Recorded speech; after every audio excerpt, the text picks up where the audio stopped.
If your product is on the same network segment as the user's, and you will use DHCP to assign the IP address, you can follow the instructions in the standard deployment section of this video.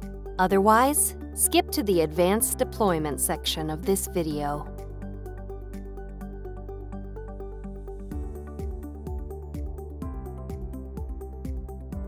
After you connect your product to the network, visit the Epson support site, then download and run your product's software package.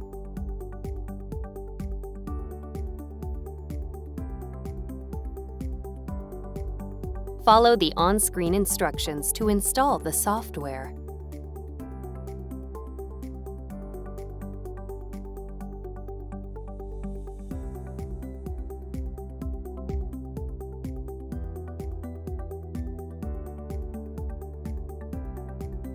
When you see this screen, select your printer from the list and click Next.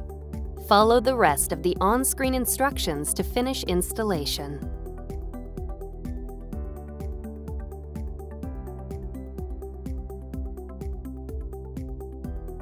After you connect your product to the network, select Settings, General Settings, Network Settings, Advanced, and TCP/IP.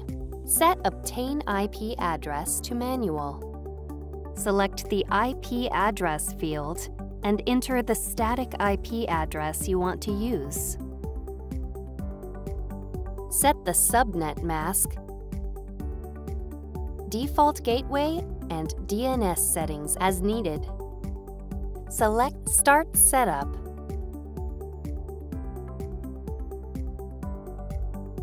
Visit the Epson support site, then download and run your product's software package.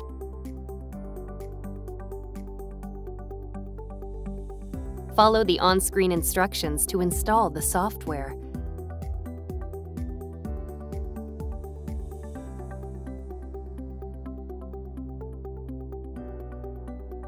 When you see this screen, click Advanced. Enter your product's IP address and click Next. Follow the rest of the on-screen instructions to finish installation.